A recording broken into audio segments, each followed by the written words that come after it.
हे students, welcome back, welcome again. So भाई लोग, I hope आपकी प्रिपरेशन बहुत अच्छी चल रही होगी और उसी को बूस्ट करने के लिए ऑर्गेनिक केमिस्ट्री क्रैशर में आज है हमारा डे 15 और आज हम लोग डिस्कस करने जा रहे हैं EEZ system of nomenclature. Geometrical isomerism शुरू किया था पिछली क्लिप में और सिस ट्रांस मैंने आपको बताया था। सिस ट्रांस में हमने क्या सीखा था, एक बार फिर से रिव्यू कर लेते हैं कि हमारे पास डबल बॉन्डेड सिस्टम में अगर सेम साइड पे सेम ग्रुप होगा, जैसे यहाँ पे दोनों CH3 सेम साइड पे हैं और मैंने ऐसे दो हाइड्रोजन्स लगा दिए तो ये दो हाइड्रोजन्स भी सेम साइड पे हैं तो इसको सिस कहेंगे। और इसी को अगर आप स्विच कर दोगे तो फिर CC यहाँ पे CH3 अपोजिट साइड पे जब सेम ग्रुप आ जाएगा, अगर आप यहाँ पे देखोगे तो हाइड्रोजन्स अपोजिट साइड पे आ गए हैं, CH3 भी अपोजिट साइड पे आ गया है, तो हम कहेंगे हमारा ट्रांस सिस्टम है। यहाँ पर इस सिस्टम में हमारे पास क्या होता है, हमारे पास सिमिलर ग्रुप होते हैं, सिमिलर ग्रुप्स होते हैं। जैसे कि यहाँ पे हाइड्रोजन और ये हाइड्रोजन सिमिलर हो गए, यहाँ पे हमारा CH3, ये CH3 सिमिलर हो गया। तो इस तरीके से हम इनको सिस ट्रांस में क्या करते हैं, कैटेगराइज कर लेते हैं। लेकिन अगर मान लेते हैं हमारे पास ऐसा कोई सिस्टम हो जहाँ पे CC हो, यहाँ पे X हो, यहाँ पे Y हो, यहाँ पे Z हो, यहाँ पे A हो, अब चारों ग्रुप डिफरेंट होंगे तो हम लोग जिस नॉमेनक्लेचर सिस्टम को यूज करेंगे वो होगा E और Z। अब ये EZ का चक्कर क्या है, दोनों ही जर्मन वर्ड हैं। क्या है ये, जर्मन वर्ड है। E का मकसद होता है ENTGGN ऐसे, और इसका मकसद होता है क्या, जर्मनी में इसका मकसद होता है अपोजिट, तो ये अपोजिट का कुछ इंडिकेशन करेगा। Z का मकसद होता है जुसमेन और इसका मकसद होता है हमारा टुगेदर। इसमें हम क्लासिफिकेशन करते हैं on the basis of priority of group. क्या, प्रायोरिटी ऑफ ग्रुप। तो हम प्रायोरिटी ऑफ ग्रुप देख लेते हैं। अगर हमारे पास हाई प्रायोरिटी के ग्रुप, क्या मैं बोल रहा हूं, हाई प्रायोरिटी का ग्रुप सेम साइड पे होगा, सेम साइड पे, तो आप कहोगे वो Z फॉर्म है। और अगर आपका हाई प्रायोरिटी का group in case opposite side पे जा रहा है तो आप कहोगे वो E फॉर्म है। तो E और Z का ये मकसद है। अब ये प्रायोरिटी हम कैसे निकालें, हमें कैसे पता चलेगा कि प्रायोरिटी क्या है। तो प्रायोरिटी के लिए हमारे पास जो रूल है उसको कहते हैं सीक्वेंस रूल। सीक्वेंस रूल या इसको कहा जाता है शॉर्ट में CIP रूल। और CIP की अगर आपको फुल फॉर्म जाननी है, दैट इज कान इन गोल्ड और P से होगा प्रीलॉग रूल। तो ये हमारे पास है CIP रूल या सीक्वेंस रूल। इसमें कुछ छोटे छोटे रूल्स हैं। पहला बड़ा सिंपल सा रूल है कि सीनियर वही होगा जिसका एटॉमिक नंबर हायर होगा। एटॉमिक नंबर क्या होगा, हाई होगा, तो वो हमारा सीनियर होगा। अब आपको जज करना है, आयोडीन है, ब्रोमीन है, क्लोरीन है, सल्फर है और आपके पास मान लेते हैं फ्लोरीन है, कार्बन है और हाइड्रोजन है। अब सबके एटॉमिक नंबर आपको कहीं ना कहीं मालूम है, आयोडीन का काफ़ी ज़्यादा होता है, आयोडीन सीनियर हो जाएगा। ब्रोमीन हमारा, उसके बाद chlorine, sulphur, fluorine, carbon, hydrogen. तो आप प्रायोरिटी देंगे on the basis of atomic number. अब इसका एक सवाल देखते हैं। जैसे मेरे पास ये केस है कार्बन कार्बन, और यहाँ पे मैंने लगा दिया आयोडीन, यहाँ पे मैंने लगा दिया ब्रोमीन, यहाँ पे मैंने लगा दिया फ्लोरीन और यहाँ पे मैंने लगा दिया है, चलिए एक ही बचा है हाइड्रोजन, क्लोरीन। ठीक, अब आपसे पूछिए सिस्टम मेरा E है कि ये सिस्टम मेरा Z है, तो आप इसकी प्रायोरिटी पहले चेक कर लो। प्रायोरिटी चेक करने के लिए आप क्या करोगे, आयोडीन और ब्रोमीन को कंपेयर करोगे, कौन टॉपर है, कौन सीनियर है। आयोडीन सीनियर है क्योंकि आयोडीन का एटॉमिक नंबर हाई है, तो यहाँ पे मैं 1 लिख दे रहा हूँ। ठीक, ये टॉपर है तो उसको 1 लिख दिया मैंने। फिर उसके बाद ये ब्रोमीन हमारा सेकंड पे आ गया। फिर अगर फ्लोरीन और क्लोरीन में चेक करेंगे तो भैया मेरे पास फ्लोरीन और क्लोरीन में क्लोरीन ज्यादा होगा, क्लोरीन का एटॉमिक नंबर ज्यादा है, फ्लोरीन का कम है, ये सेकंड हो गया। अब टॉप प्रायोरिटी के ग्रुप्स को देखिए, ये है टॉप प्रायोरिटी और ये है टॉप प्रायोरिटी, दोनों अपोजिट डायरेक्शन में है। भैया ये टॉप प्रायोरिटी, ये टॉप प्रायोरिटी अपोजिट में है। हाई प्रायोरिटी ग्रुप कहाँ है, हाई प्रायोरिटी ग्रुप अपोजिट में है। जब हाई प्रायोरिटी ग्रुप हमारे अपोजिट साइड पे होते हैं तो वो E कहलाता है। देयरफॉर ये जो हमारा होगा इट विल बी E। तो आई होप आपको ये समझ में आया होगा कि ये हमारा E कैसे हो गया। ठीक, तो एक बात तो ये हो गई हमारे पास कि आप एटॉमिक नंबर के हिसाब से क्लासिफाई करोगे और आप जज कर लोगे कि कौन हाई प्रायोरिटी पे है, कौन लो प्रायोरिटी पे है। हाई प्रायोरिटी वाला अगर अपोजिट पे है तो ई कहलाएगा, अगर हाई प्रायोरिटी वाला सेम साइड पे है तो जेड कहलाएगा। ठीक है ना। तो ये हो गया हमारा पहला रूल, ये था हमारा सीनियरिटी का पहला rule, that is rule number 1 according to atomic number. इसका अच्छे से स्क्रीनशॉट ले लो, फिर मैं आपको सेकंड रूल बताता हूं या इसी रूल का एक्सटेंशन बताता हूं। तो इसको हटाते हैं, थोड़ा सा जगह बनाते हैं।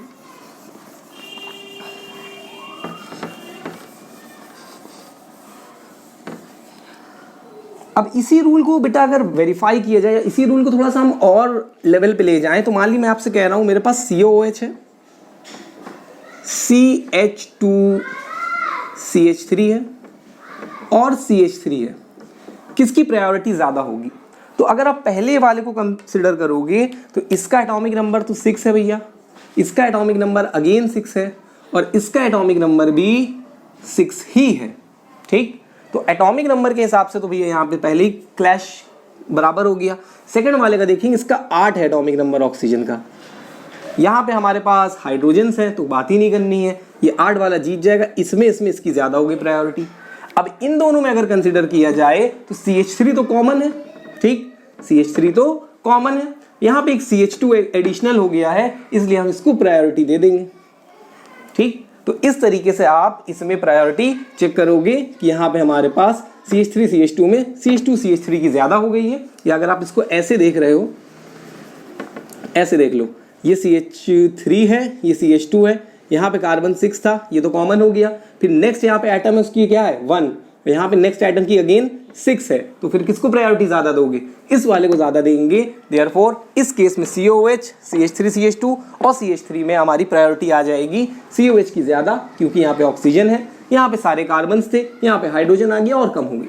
अब इसमें अगर आपसे मैं सवाल करूं, जैसे मेरे पास ये CC है, एक मैंने इधर लगा दिया COH और इधर लगा दिया CH3, यहाँ पे लगा दिया फ्लोरीन, यहाँ पे लगा दिया क्लोरीन।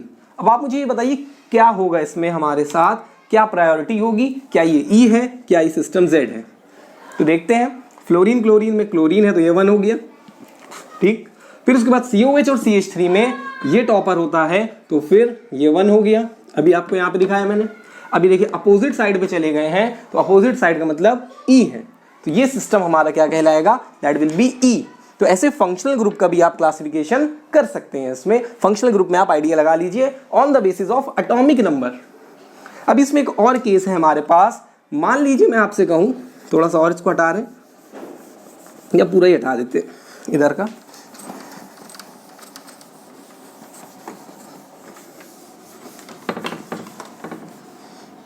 अब सपोज करिए मैं कहूं मेरे पास है CH2Br और CH2Cl, किसकी प्रायोरिटी ज्यादा होगी? यहाँ पे कार्बन तो कॉमन है पूरा CH2, तो एटॉमिक नंबर ही सेम है, हाइड्रोजन भी कॉमन है, एटॉमिक नंबर सेम है 6 1 6 1। ब्रोमीन का ज्यादा होता है 35, तो फिर आप ब्रोमीन को प्रेफरेंस देंगे, इसकी ज्यादा प्रायोरिटी हो जाएगी। तो एक केस ये हमारे पास है। एक केस और है हमारे पास, मान लीजिए Cl है, SO3H है, उसके अलावा मेरे पास है इसी में क्या नाम है NHCH3 और COH। अभी देखिए ये ऑर्डर कैसे आया प्रायोरिटी का। यहाँ पे अगर आप देखोगे तो क्लोरीन का 17 होता है, सबसे आगे आ गया। सल्फर का कितना होता है? 16 होता है, उसके पीछे चला गया। नाइट्रोजन का कितना होता है? दैट इज 7, ये और पीछे चला गया। और COH में आपका 6 होता है कार्बन का, तो ये और पीछे चला गया। तो इस तरीके से बच्चों हम लोग करेंगे जजमेंट की कौन आगे जाएगा कौन पीछे जाएगा। अब इसमें डबल ट्रिपल बॉन्ड का केस होता है, बच्चा सोचता है वो ट्रिपलिंग वाला कर ले तो फिर समझ में आ जाएगा। सीधा सीधा आप छोटा सा फैक्ट है कि ट्रिपल का ज्यादा होगा, डबल का कम होगा। वो आप duplicating of atom triplicating of atom करेंगे तो सवाल ही गलत हो जाता है। अब इसके अकॉर्डिंग हम कुछ आपको सवाल दिखाते हैं कि इस ऑर्डर से क्या सवाल पूछे जा सकते हैं। देखिए, लेट अस कंसिडर, मेरे पास ये है COOH, यहां पे मैंने लगा दिया OCH3, यहां पे लगा दिया मैंने NO2, यहां पे लगा देते हैं CHO। अब आपको ये बताना है ये सिस्टम मेरा E है कि Z है। बड़ा सिंपल सा सवाल है, कई सारे फंक्शनल ग्रुप लगे हुए हैं। प्रायोरिटी पहले आप चेक कर लीजिए। प्रायोरिटी चेक करोगे तो देखो यहाँ पे कार्बन है, यहाँ पे ऑक्सीजन है, यहाँ पे कार्बन, यहाँ पे ऑक्सीजन, ऑक्सीजन का एटॉमिक नंबर 8 होता है और कार्बन का 6 ही होता है, तो प्रायोरिटी किसको दोगे, इसको दोगे, ये हो जाएगा 1। इसके आगे मैं लिखे दे रहा हूँ 1। अब अगर इसकी बात करें, यहाँ एल्डिहाइड में कार्बन में यहाँ पे 6 होता है और नाइट्रोजन में 7 होता है, अगेन किसको प्रायोरिटी मिलेगी, NO2 को मिलेगी।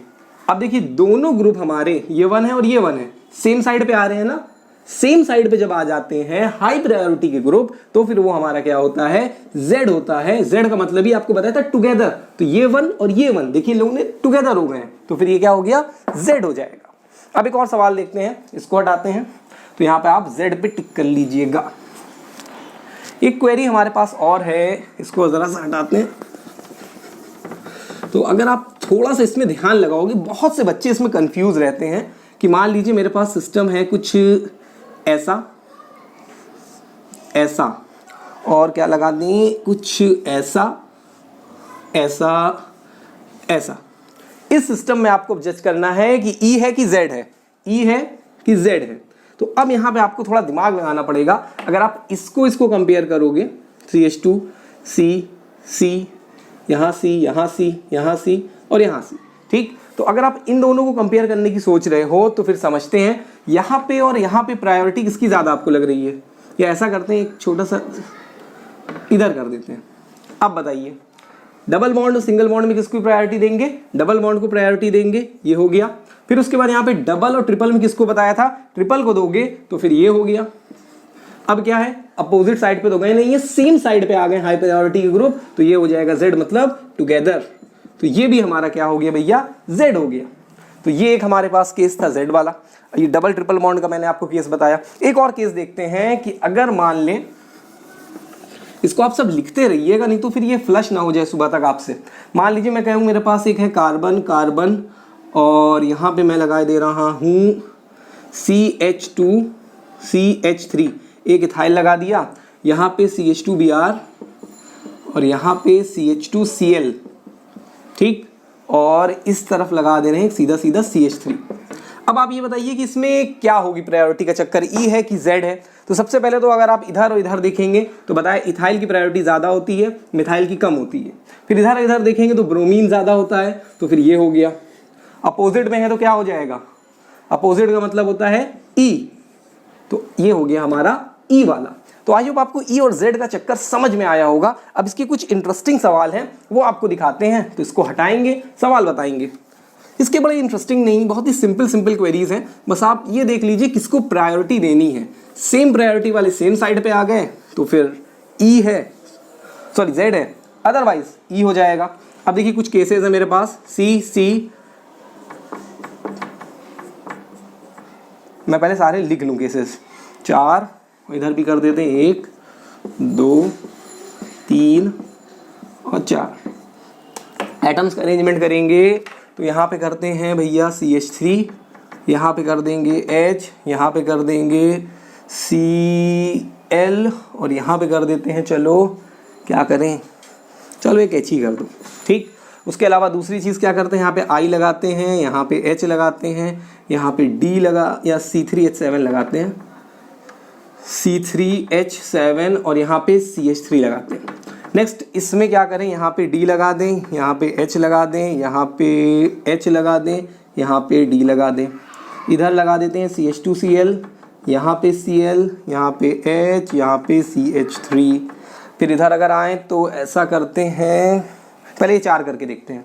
तो इन चारों की बात करी जाए, EZ आपको बताना है। क्लासिफिकेशन बहुत सिंपल है, ये देखिए टॉप प्रायोरिटी क्लोरीन 1 की हो गई, हाइड्रोजन 2 पर रहेगा, लिखो मत। यहाँ हाइड्रोजन और मिथाइल में इसकी प्रायोरिटी ज़्यादा है, ये B1 सेम साइड पे आ गए, टुगेदर हो गए यानी कि Z, ठीक।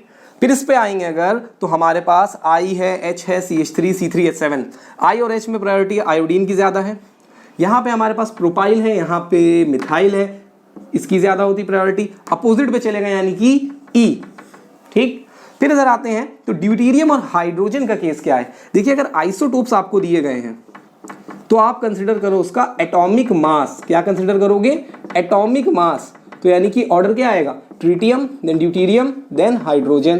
तो फिर प्रेफरेंस किसको देंगे, ड्यूटेरियम को देंगे, ड्यूटेरियम 1 और इधर भी ड्यूटेरियम 1। अपोजिट पे है, अपोजिट का मतलब E, नेक्स्ट हमारे पास ये वाला केस है। अगर इस पर्टिकुलर केस की बात करी जाए तो इसमें प्रायोरिटी CH3 को दे दी, कार्बन का एटॉमिक नंबर ज्यादा था।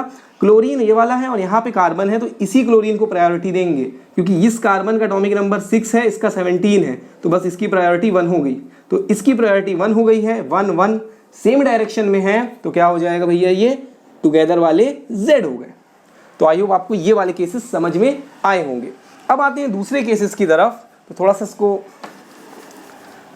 थोड़ा सा यहाँ पे कर देते, ये Z है, ये चलो हो जाएगा। अब दूसरे केसेस में देखिए मैं क्या करने जा रहा हूँ, यहाँ पे CH3, यहाँ पे H, यहाँ पे अगेन H, यहाँ पे CH3। एक तो केस ये है मेरे पास। एक केस में मैं यहाँ पे कर दे रहा हूँ ब्रोमीन, और एक यहाँ पे ऐसे OH, थोड़ा सा अलग कर दें इसको उससे ऐसे, और एक यहाँ पे आइसोप्रोपाइल ग्रुप लगा दे रहे हैं, और एक यहाँ पे इथाइल ग्रुप।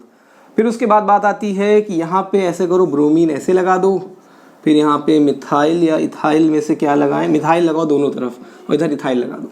फिर उसके बाद यहाँ पे Cl, यहाँ पे Br, यहाँ पे H, यहाँ पे D।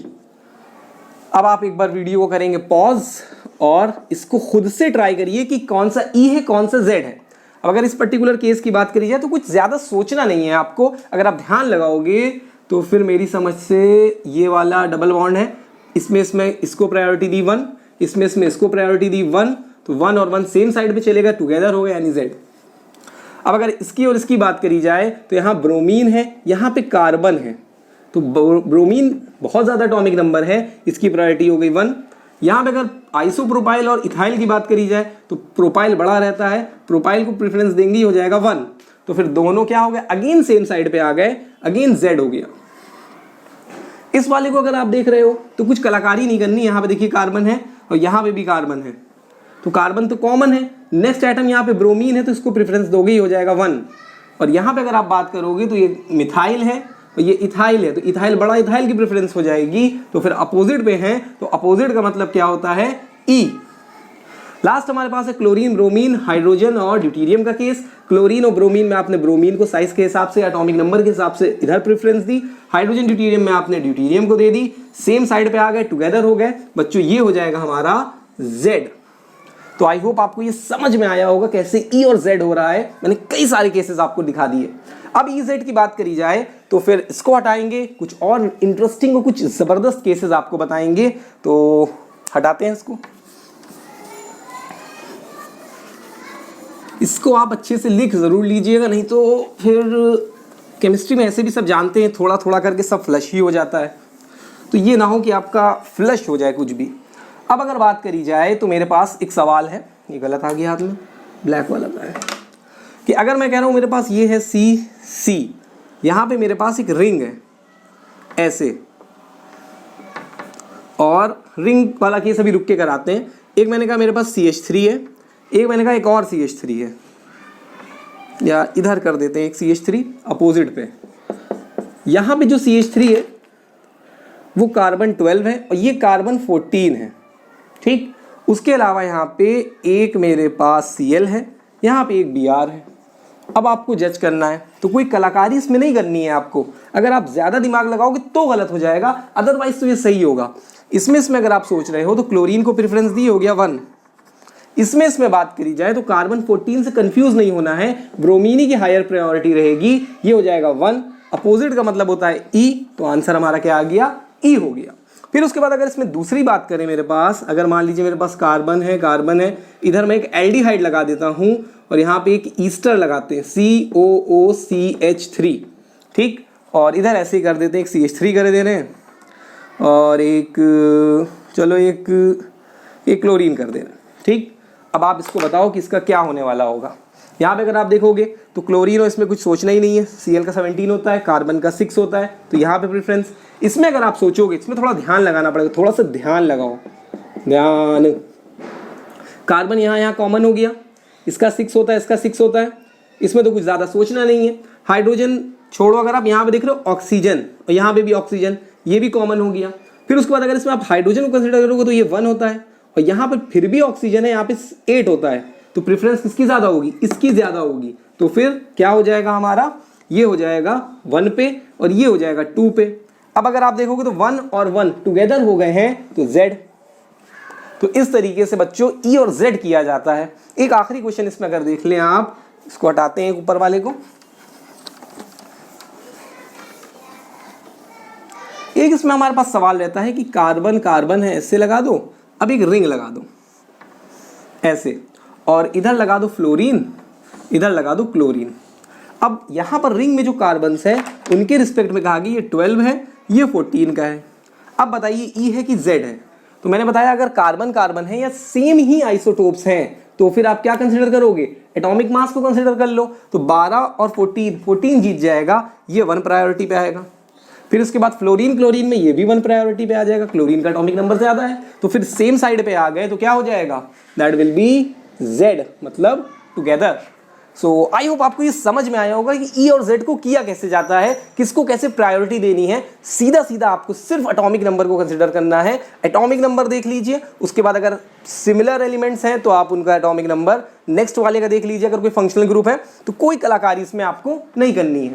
फिर उसके बाद मिथाइल, इथाइल, प्रोपाइल में जैसे जैसे साइज बढ़ेगा वैसे वैसे प्रेफरेंस बढ़ेगी। प्रोपाइल की ज़्यादा होगी, इथाइल की कम होगी, मिथाइल की और कम होगी। अब इसमें एक हमारे पास 2 सवाल पूछे गए हैं। एक तो घिसा पिटा सवाल है, वो आपको दिखाते हैं पहले। एक सवाल मेरे पास ये है कि हम कहें आपसे कि मेरे पास cis trans isomerism is not possible इनमें से किसमें सिस ट्रांस आइसोमेरिज्म बिल्कुल नहीं हो सकता। तो मेरे पास A है, B है, C है, D है। ठीक है, ABCD को देखते हैं तो ऐसा करते हैं C यहाँ पे कर देते हैं CH3H CH3H ऐसे। उसके अलावा एक दूसरा केस लेते हैं C यहाँ पे एक Y लगाते हैं, यहाँ पे एक इथाइल लगा देते हैं, यहाँ पे एक इथाइल लगा देते हैं, और यहाँ पे एक चलो फिर से Y लगा देते हैं, ऐसे कर देते हैं। उसके अलावा एक ऐसे करते हैं कि C यहाँ पे NO2, यहाँ पे F, यहाँ पे F और यहाँ पे NO2, और एक ऐसे करते हैं CCNO2FClBr। तो अभी आपको बताया था कि सिस ट्रांस वहाँ पे करिएगा जहाँ पे आपके पास कॉमन ग्रुप्स मिल जाएं। अगर ग्रुप्स कॉमन हैं तो सिस ट्रांस पॉसिबल है।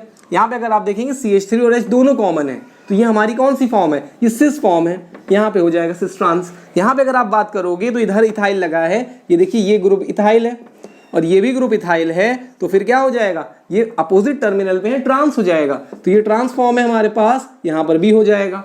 अगर आप इसको देखोगे तो ये भी अपोजिट NO2 लगे हुए हैं, अगेन ट्रांस हो जाएगा। लेकिन जब आपके पास चारों ग्रुप बदल दिए मैंने तो फिर यहाँ पे सिस ट्रांस पॉसिबल नहीं है। यहाँ पे कौन सा चलेगा, EZ सिस्टम चलेगा। अब बात आती है कि इस तरीके के सवाल हो गए। एक हमारे कुछ प्रीवियस ईयर क्वेश्चंस रहते हैं कि हमारे JEE और मेडिकल में 2-3 सवाल हैं जो बार बार पूछे गए हैं ज्योमेट्रिकल आइसोमेरिज्म के, तो बस आपको वो बता दें तो फिर आप इसमें भी सुपरमैन बन जाएंगे।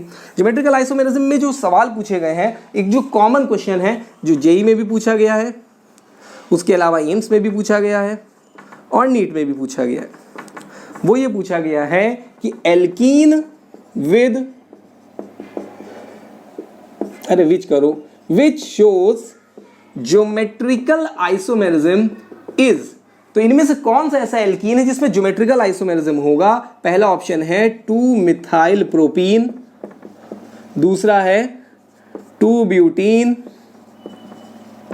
उसके बाद तीसरा है हमारे पास 2-मिथाइल 2-ब्यूटेन, और चौथा है प्रोपीन। तो ये क्वेरी है हमारे तीनों एग्जाम्स में पूछी गई है, पहले JEE में पूछी गई थी, फिर इन दोनों में रिपीट हो गई। तो आपको ये बताना है कि किसमें ज्योमेट्रिकल आइसोमेरिज्म होगा। चलिए 1 बाय 1 चेक करते हैं। पहले वाले की बात करिए, 2-मिथाइल प्रोपीन, स्ट्रक्चर बनाएंगे आप ऐसे ऐसे ऐसे ऐसे। ये हो गया प्रोपीन, 2 पे मिथाइल है, आपने यहाँ पे एक मिथाइल 2 पे लगा दिया, ठीक। उसके अलावा यहाँ पे 2 आपने हाइड्रोजन्स लगा दिए, ये बन गया हमारा 2-मिथाइल प्रोपीन। क्या इसमें ज्योमेट्रिकल आइसोमेरिज्म हो सकता है? बिल्कुल नहीं हो सकता, क्योंकि जो डबल बॉन्डेड सिस्टम है उसमें यहां पर इधर और इधर, इधर और इधर सेम ग्रुप्स लगे हुए हैं। सेम ग्रुप्स के लगने की वजह से यहां पे ज्योमेट्रिकल आइसोमेरिज्म की प्रोबेबिलिटी नहीं है। एक कार्बन से दोनों ग्रुप सेम नहीं होने चाहिए। यहां पे देखिए और यहां पे देखिए, तो यहां पे GI पॉसिबल नहीं है। इस वाले केस में GI पॉसिबल बिल्कुल नहीं होगा। तो ये हो गया हमारा 2 मिथाइल प्रोपीन। नेक्स्ट हमारे पास जो है 2 ब्यूटीन है, इसको देखते हैं। ब्यूटीन का मतलब है एक कार्बन, दो कार्बन, डबल बॉन्ड, ये सिंगल बॉन्ड, ये ब्यूटीन हो गया। हाइड्रोजन्स लगा देते हैं, यहाँ पे CH3 लगाया, यहाँ पे हाइड्रोजन लगाया, फिर यहाँ पे एक CH3 हो गया, यहाँ पे हाइड्रोजन हो गया। अब इस डबल बॉन्ड को अगर आप देखोगे तो इस कार्बन से दोनों अलग अलग हैं और इस कार्बन से दोनों अलग अलग एटम्स हैं, तो यहाँ पे सिस ट्रांस हो सकता है। ये आपका आंसर हो जाएगा। इसको तो याद ही करके चले जाइएगा ब्यूटीन 2 को, क्योंकि 3 बार पूछा गया तो चौथी बार रिपीट हो जाए तो कोई हैरत की बात नहीं है। तो अगर आपके पास डबल बॉन्डेड सिस्टम में एक कार्बन से दोनों एटम्स या दोनों ग्रुप्स डिफरेंट हैं, क्या मैं बोल रहा हूं, ग्रुप्स डिफरेंट है, पिछली वीडियो में भी ये बताया था। तो अगर डिफरेंट है तो फिर बहुत अच्छी बात है, तो फिर वहां पे GI होगा। अगर सेम ग्रुप्स हैं, क्या है, सेम ग्रुप्स, तो फिर वहां पे GI कभी नहीं होगा। ज्योमेट्रिकल आइसोमरिज्म प्रोबेबिलिटी ही नहीं है। फिर उसके बाद बात आती है कि हमारे पास एक सवाल अभी इसी को अलग तरीके से पूछा, जेई में मेंस में पूछा गया, इसको हटा रहे।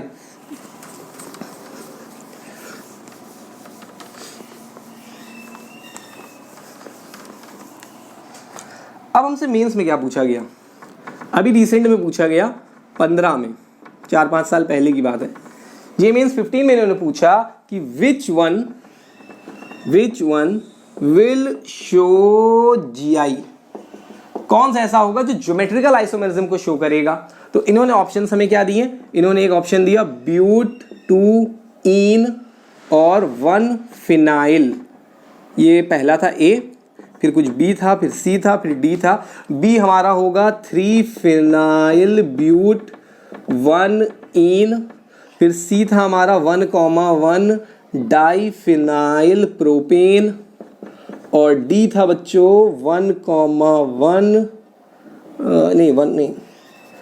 2 फिनाइल ब्यूटीन। इनमें बताना है हमें कि कौन सा वाला ज्योमेट्रिकल आइसोमरिज्म शो करेगा, कौन सा नहीं करेगा। अब पहले वाले से ही चालू करते हैं। देखो ब्यूट 2 इन बनाओ पहले तो 1 2 3 4, 2 पे डबल बॉन्ड बना दिया, ठीक। उसके बाद कह रहे हैं 1 पे फिनाइल लगा हुआ है, तो कार्बन नंबर 1 ये होगा। यहाँ पे मैंने एक रिंग लगा दी ऐसे, ठीक। अब अगर देखोगे तो फिर हाइड्रोजन्स लगा दो, यहाँ CH3 लगाओ, यहाँ पे एक हाइड्रोजन लगाओ, यहाँ पे तो 3 है ही, यहाँ पे लगेंगे 2 हाइड्रोजन्स, यहाँ पे 1 हाइड्रोजन।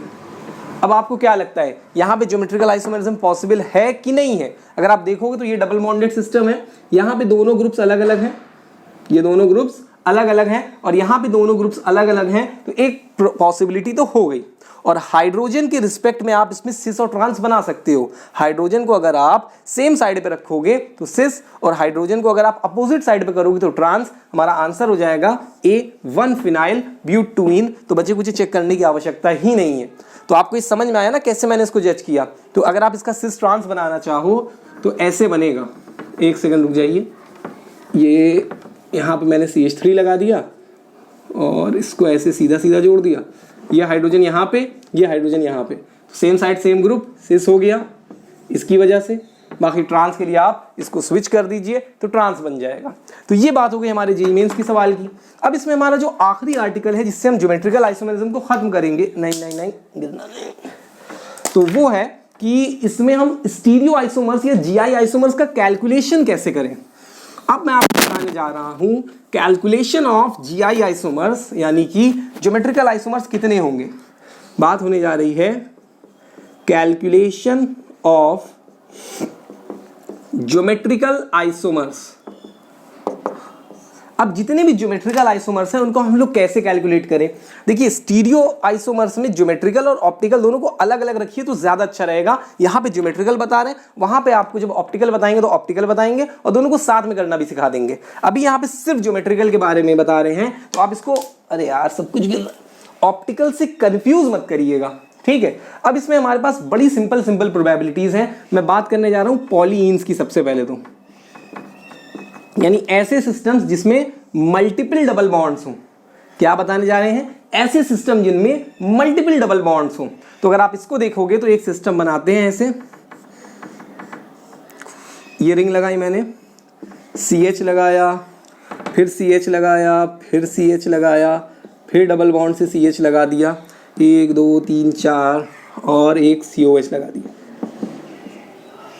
अब अगर आप ऐसे सिस्टम में आपसे पूछा जाए तो पॉलीन की बात करिए तो ये पॉलीन है, देखिए डबल सिंगल डबल, 2 ईन्स हैं, पॉली का मतलब ही होता है मैनी, तो मोर देन वन तो है ही, तो यहाँ पे 2 ईन्स है।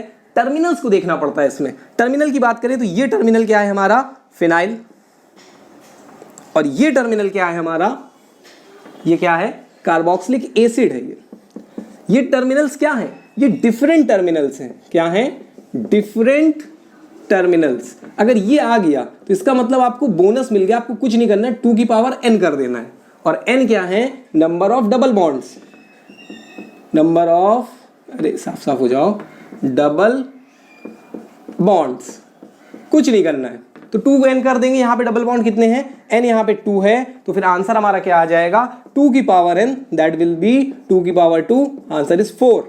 तो यहाँ पे हमें 4 इसके GI मिलेंगे। ज्योमेट्रिकल आइसोमर्स इसके कितने हो जाएंगे, 4 बनेंगे इस पर्टिकुलर कंपाउंड के। लेकिन कंडीशन क्या है आपका, डिफरेंट टर्मिनल होने चाहिए, टर्मिनल सेम नहीं होने चाहिए। यहाँ पे एसिड तो यहाँ पे फिनाइल था, अगर सेम हो जाएगा तो फिर दूसरी प्रोबेबिलिटी के बारे में सोचेंगे।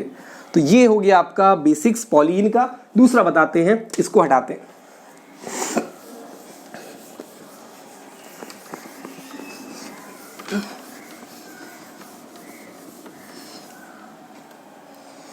अब अगर मान लीजिए सेम टर्मिनल का केस आ रहा है,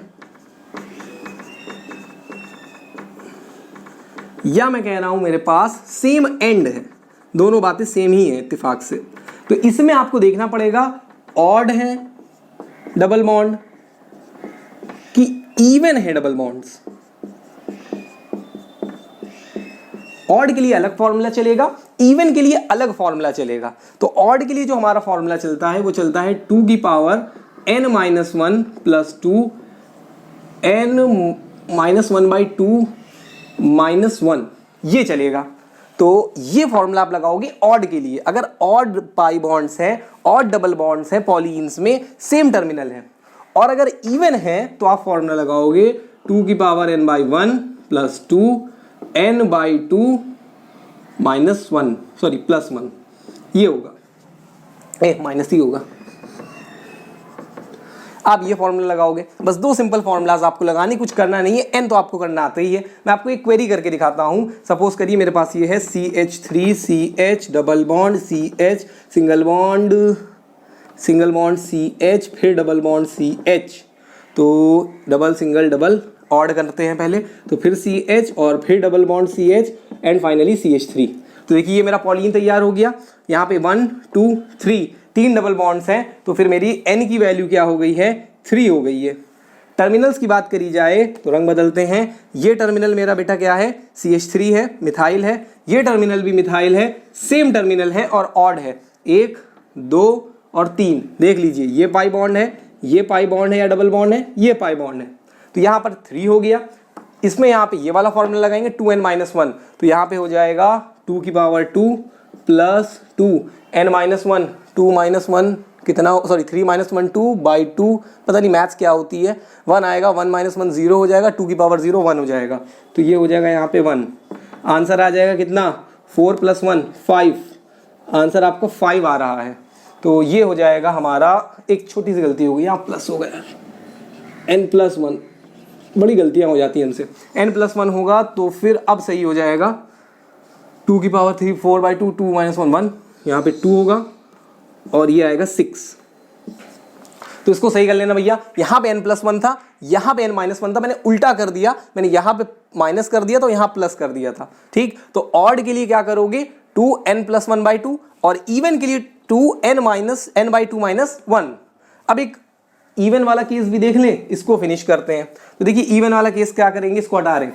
इवन वाले केस के लिए क्या करेंगे कि हमारे पास एक कंपाउंड रख लेते हैं CH3 CH double bond CH single bond CH double bond CH single bond CH3।